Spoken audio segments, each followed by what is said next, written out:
നമ്മളറിയാതെ നമ്മുടെ ജീവിതത്തെ നിയന്ത്രിക്കുന്ന ഒരു കഥയുണ്ട്.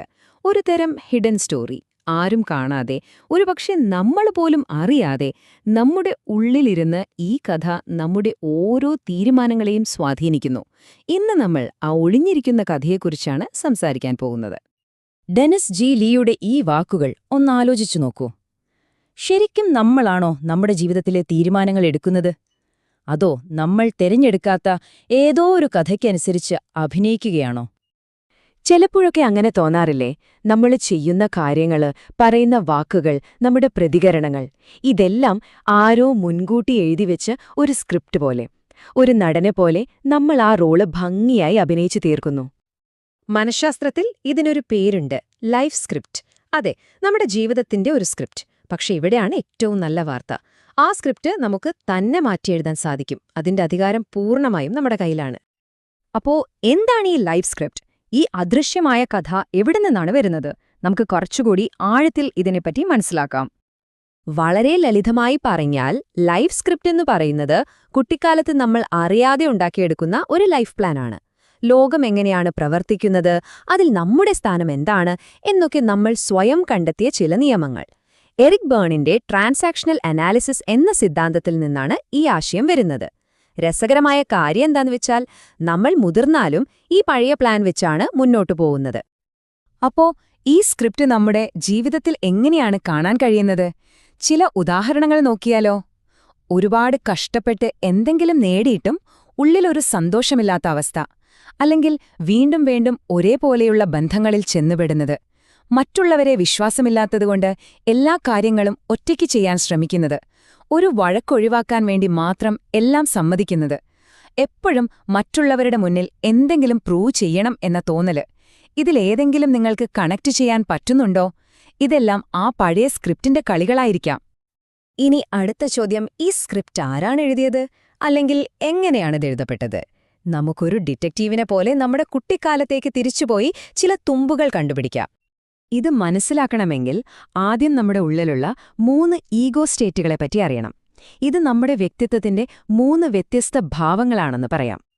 ഈ കാണുന്നത് പോലെ പാരന്റ്, അഡൾട്ട്, ചൈൽഡ്. ഇത് അക്ഷരാർത്ഥത്തിൽ നമ്മുടെ ഉള്ളിലുള്ള അച്ഛനും അമ്മയും കുട്ടിയുമല്ല കേട്ടോ. ഇത് നമ്മൾ ചിന്തിക്കുകയും പെരുമാറുകയും ചെയ്യുന്ന 3 വ്യത്യസ്ത രീതികളാണ്, അല്ലെങ്കിൽ മോഡുകളാണ്. നമ്മുടെ ഉള്ളിലെ പാരന്റ് എന്ന് പറയുന്നത് നമ്മൾ മാതാപിതാക്കളിൽ നിന്നും സമൂഹത്തിൽ നിന്നും പഠിച്ചുവെച്ച നിയമങ്ങളുടെയും ശരിതെറ്റുകളുടെയും ഒരു റെക്കോർഡിംഗ് ആണ്. ഇങ്ങനെ ചെയ്യണം, അത് ചെയ്യാൻ പാടില്ല എന്നൊക്കെയുള്ള ശബ്ദങ്ങൾ അവിടെ നിന്നാണ് വരുന്നത്. ഇനി ചൈൽഡ് ഈഗോ സ്റ്റേറ്റ്. അത് നമ്മുടെ കുട്ടിക്കാലത്തെ വികാരങ്ങളുടെയും റിയാക്ഷനുകളുടെയും ഒരു കളക്ഷനാണ്. നമ്മുടെ സന്തോഷം, പേടി, വാശി, ക്രിയേറ്റിവിറ്റി എല്ലാം അവിടെയാണ്. ഇതിന്റെ രണ്ടിന്റെയും ഇടയിലാണ് അഡൾട്ട്. അതായത് ഇവിടെ ഈ നിമിഷത്തിൽ യാഥാർത്ഥ്യം മനസ്സിലാക്കി ചിന്തിക്കുന്ന നമ്മൾ. ഈ അഡൾട്ടിൽ നിന്നുകൊണ്ട് ജീവിക്കുന്നതാണ് നമ്മുടെ ലക്ഷ്യം. ഇനി സ്ട്രോക്കുകൾ എന്ന വാക്ക് ശ്രദ്ധിക്കണം. വളരെ സിമ്പിളായി പറഞ്ഞാൽ മറ്റുള്ളവരിൽ നിന്ന് കിട്ടുന്ന അംഗീകാരം അല്ലെങ്കിൽ ശ്രദ്ധ. ഒരു പുഞ്ചിരി, ഒരു നല്ല വാക്ക്, ഒരു തലോടൽ, എന്തുമാകാം. നമുക്കെല്ലാവർക്കും ഇത് വേണം. കുട്ടിക്കാലത്ത് ഈ സ്ട്രോക്കുകൾ കിട്ടാൻ നമ്മൾ എന്തൊക്കെ ചെയ്തിരുന്നോ അതാണ് നമ്മുടെ സ്ക്രിപ്റ്റിന്റെ ഒരു പ്രധാന ഭാഗമായി മാറിയത്. ഇതിനൊരു നല്ല ഉദാഹരണമാണ് ദി വാം ഫസി ടെയിൽ എന്ന കഥ.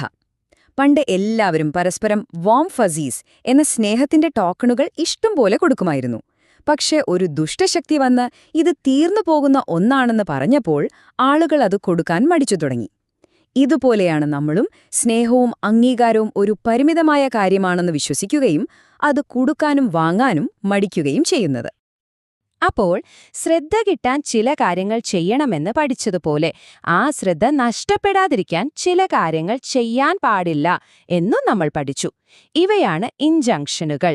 അതായത് അരുത് എന്ന് പറയുന്ന, ആരും പറയാതെ തന്നെ നമ്മൾ പഠിച്ച നിയമങ്ങൾ. ഏറ്റവും സാധാരണയായി കാണുന്ന 12 ഇൻജങ്ഷനുകളാണിവ. ഒന്ന് ശ്രദ്ധിച്ചു കേൾക്കൂ. നിലനിൽക്കരുത്, നീയായിരിക്കരുത്, കുട്ടിയാകരുത്, വളരരുത്, വിജയിക്കരുത്, ഒരു പ്രധാനപ്പെട്ട ആളാകരുത്, ആരുമായും അടുക്കരുത്, സുഖമായിരിക്കരുത്, ചിന്തിക്കരുത്, വികാരങ്ങൾ പ്രകടിപ്പിക്കരുത്. ഇതിലേതെങ്കിലും ഒന്ന് കേൾക്കുമ്പോൾ ഉള്ളിലൊരു കൊഴുത്തി വലിക്കുന്നതുപോലെ തോന്നുന്നുണ്ടോ? നമ്മുടെ ജീവിതത്തെ പരിമിതപ്പെടുത്തുന്ന സ്ക്രിപ്റ്റുകളുടെയെല്ലാം അടിസ്ഥാനം ഒരുപക്ഷേ ഇവയിലൊന്നായിരിക്കാം. ശരി. അപ്പോ ഈ സ്ക്രിപ്റ്റും നിയമങ്ങളും ഒക്കെ നമ്മുടെ ദിവസേനയുള്ള ജീവിതത്തിൽ എങ്ങനെയാണ് പുറത്തുവരുന്നത്? അതാണ് സൈക്കോളജിക്കൽ ഗെയിമുകൾ എന്ന രൂപത്തിൽ വരുന്നത്. പേര് കേട്ട് പേടിക്കണ്ട. ഇതൊരു തമാശ കളിയല്ല. ഒരേ രീതിയിൽ ആവർത്തിക്കുന്ന ചില സംഭാഷണങ്ങളോ പെരുമാറ്റങ്ങളോ ആണിത്. ഇതിനൊരു ഒളിഞ്ഞിരിക്കുന്ന ലക്ഷ്യമുണ്ടാകും. അവസാനം എപ്പോഴും ഒരു നെഗറ്റീവ് ഫീലിംഗിലായിരിക്കും ഇത് അവസാനിക്കുക. നിങ്ങൾക്കങ്ങനെയുള്ള സംഭാഷണങ്ങൾ ഓർമ്മ വരുന്നുണ്ടോ? ഇതെങ്ങനെയാണ് വർക്ക് ചെയ്യുന്നതെന്ന് നോക്കൂ. നമ്മൾ സംസാരിക്കുമ്പോൾ 2 തലങ്ങളുണ്ട്. ഒന്ന്, നമ്മൾ പുറമേ പറയുന്ന വാക്കുകൾ. 2, നമ്മൾ ഉള്ളിലുദ്ദേശിക്കുന്നത്. ഈ ഒളിഞ്ഞിരിക്കുന്ന തലത്തിലാണ് ഗെയിമുകൾ നടക്കുന്നത്. ഏത് ഗെയിമിനും ഏകദേശം ഇങ്ങനെയൊരു ഫോർമുല ഉണ്ട്. ഒരാൾ ഒരു കൊളുത്തിടുന്നു, മറ്റൊരാളുടെ ഒരു വീക്ക്നെസ് അതിൽ പോയി കൊടുങ്ങുന്നു. സംഭാഷണം മുന്നോട്ടു പോകുന്നു.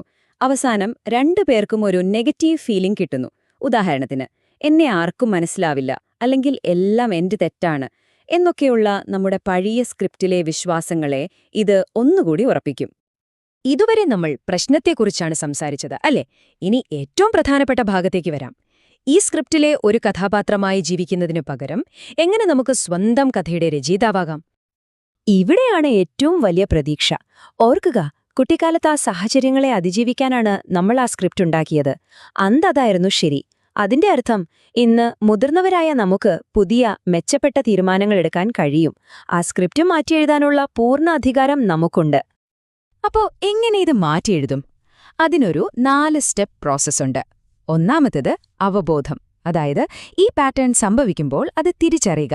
ഓക്കെ, ഞാനിപ്പോൾ എന്റെ പഴയ സ്ക്രിപ്റ്റിലാണ് എന്ന് മനസ്സിലാക്കുക. രണ്ടാമത്, ആ പഴയ വിശ്വാസങ്ങളെ ചോദ്യം ചെയ്യുക.